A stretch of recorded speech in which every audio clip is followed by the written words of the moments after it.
everyone. Welcome to my reading vlog. I've only read one book, but we'll dive into that book, and I want to show you some Starbucks cups I bought. So I'm going to take you along for a ride with me to check out the new 50th anniversary cups. Welcome to my world.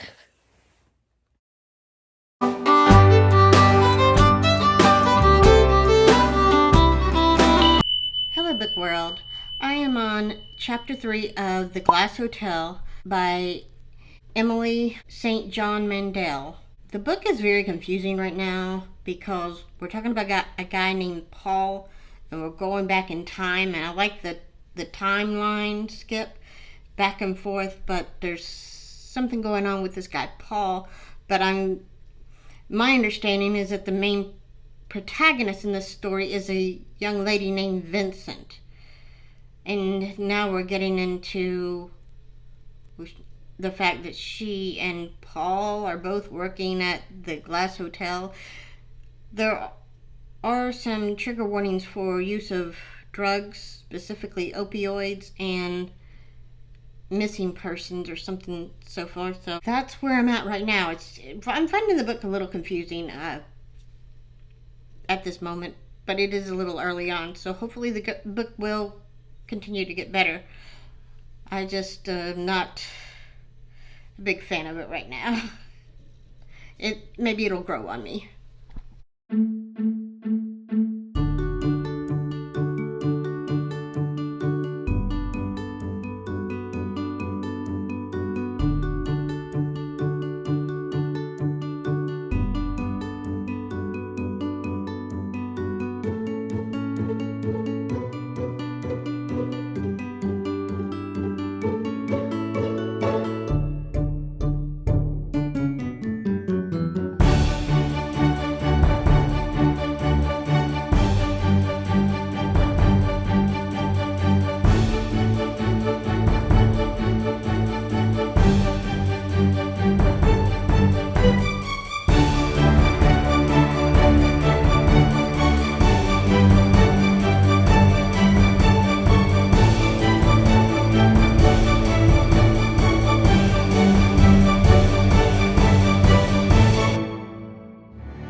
Hello, book world. I am on part 3, chapter 10 of The Glass Hotel. So far, Vincent's character, she is a very strong woman. She has a lot of jobs that she's been doing. She was named Vincent after poet Edna St. Vincent, I believe she said. I believe that's what it said in the book.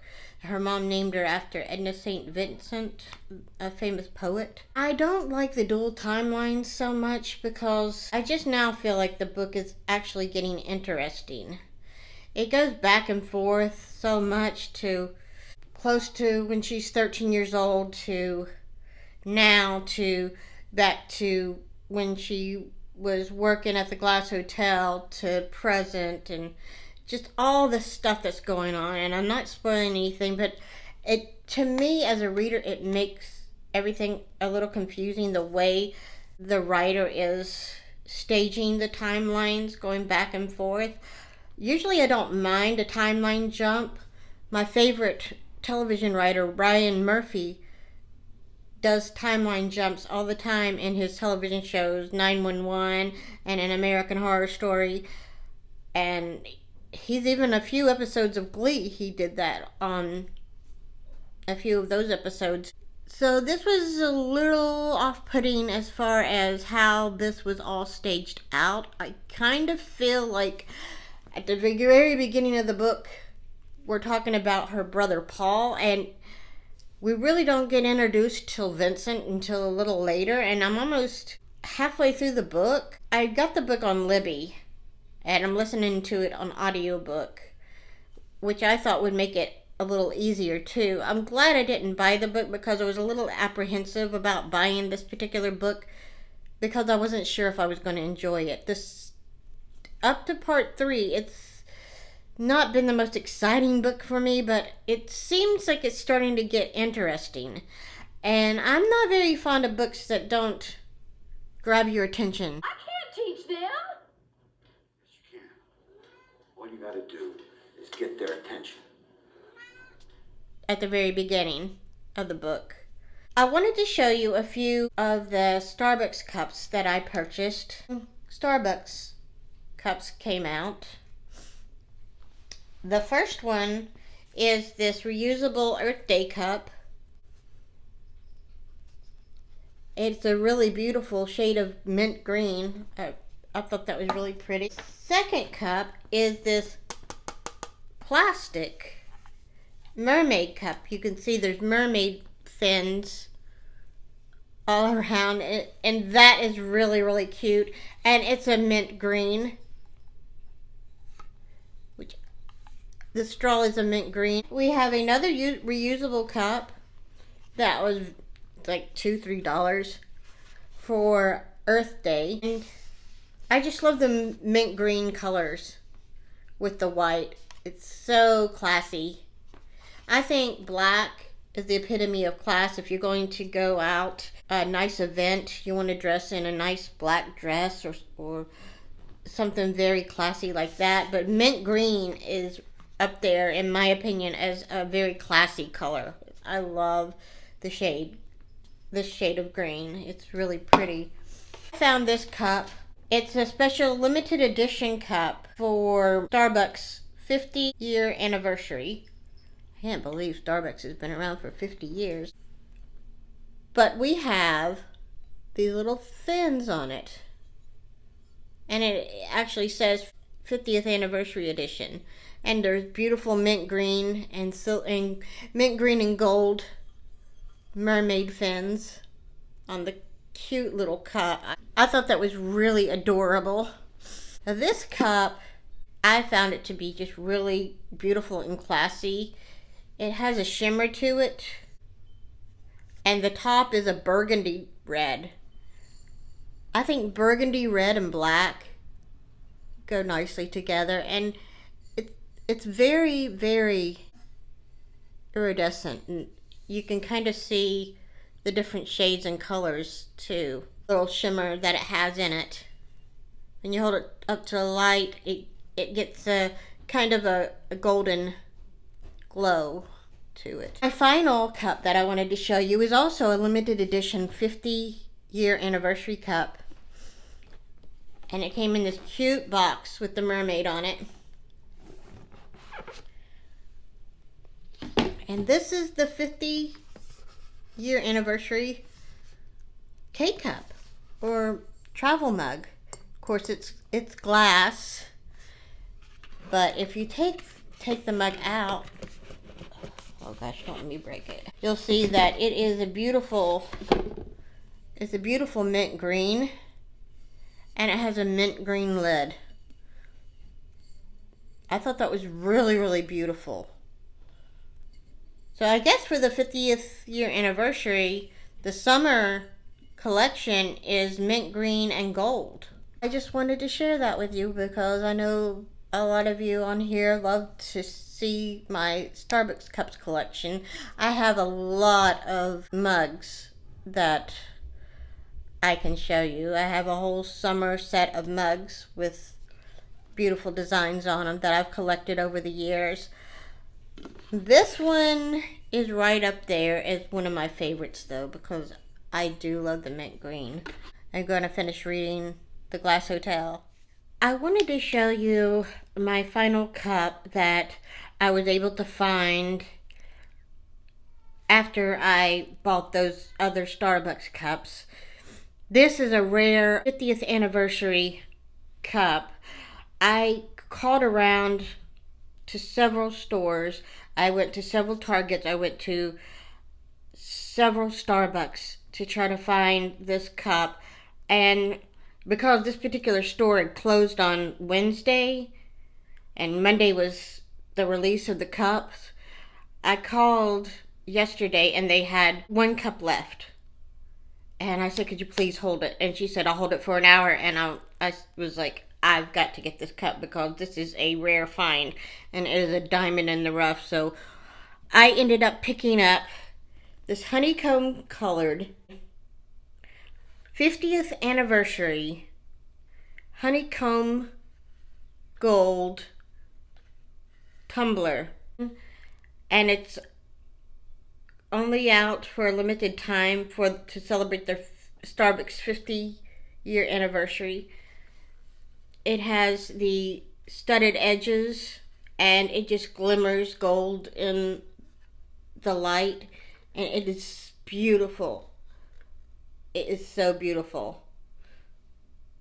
So I was so grateful that I could find this cup because there aren't any more cups like this available. And once these cups are gone, you're going to find this particular item on eBay or somewhere else, and it's going to be a lot more expensive than what it costs to buy at the store. So this is the 50th anniversary venti tumbler from Starbucks, honeycomb gold. I also had delivered to my door finally from Barnes & Noble the book that I have been waiting for a while, and that is Game of Cones by Abby Collette. I may do a vlog where I read both Game of Cones books back to back since they're by two different authors and compare the books. I don't know. That might be something to do, but I finally was able to pick this book up, or actually have it delivered. The Barnes & Noble store in my area did not actually have this book in stock, which is really sad, but it was available for delivery, so I had Barnes & Noble deliver the book to my house, and I cannot wait to read this cozy mystery.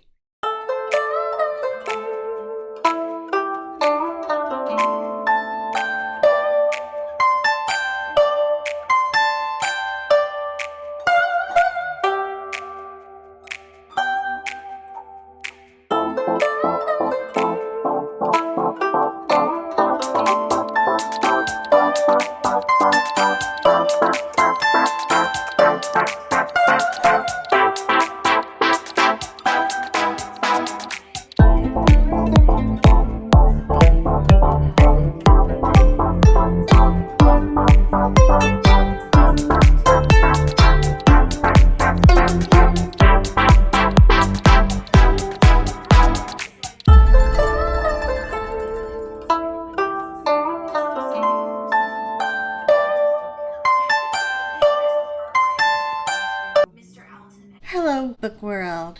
I just wanted to let you know that I have finished The Glass Hotel by Emily St. John Mandel. This book I would give 3 stars. I had trouble following it because the timelines not only go back and forth, but there are several characters that have different timelines, and when you're reading through the book, you don't know which character is which for a few minutes, and the way it gels together isn't very cohesive. The story is basically about Vincent. She is a bartender at the Hotel Colette. It's a 5-star lodging hotel on the northernmost tip of the Vermont Islands. So the only way to get to this hotel is via ship. The hotel has an issue where somebody has decided to scroll on the glass windows for a party that is in town to see the words, "Why don't you eat broken glass?" The story also includes her brother, Paul. Now, the story first starts out with Paul in his younger years as a drug addict. So there are incidences of grief of family members and use of drugs. I just want to make you aware of that as you go into the book. If they were going to discuss Paul, I wish they would have discussed him a little later, because I didn't get the feel that Vincent was the primary character in all of this. There is a crime that has been committed in this book. It's not a spoiler that there is a crime, but all the characters seem to be connected to this Hotel Colette. Unfortunately, I did not like the way the book was written. The storyline was pretty good. I did appreciate the story, but they could have truncated the book a lot more. I feel that she could have fixed the timelines a little better to where the story would have gelled. I wish that we didn't have third-party voice, first-party voice for each character, because there are moments where you have a narrator, then you have Vincent, then you have another character, then you have another character, then you have Paul, another character, and we're going from third party to first party in each of those voices, and it gets quite confusing and overwhelming. So like I said before, if you're going to give me a book to read, I wanted to go ahead and grab my attention at the very beginning. It did have its great moments. The book ultimately fell flat at the very end. I just felt that the book didn't have the closure that I wish it would have, and that's basically because we dealt with too many characters with too many points of views, and you add on to that a narration by a third party, which was ultimately confusing. So I don't like when that happens. I prefer that if you're going to have third person view, that you stay with that point of view. If you're going to have a point of view from a main character, stick with that primary character's point of view and what's going on. I understand that in order to understand what is going on in the book, you need glimpses of that, but you could have gotten that from narration from one character speaking to another instead of trying to go into their head, because it's not any different. You know?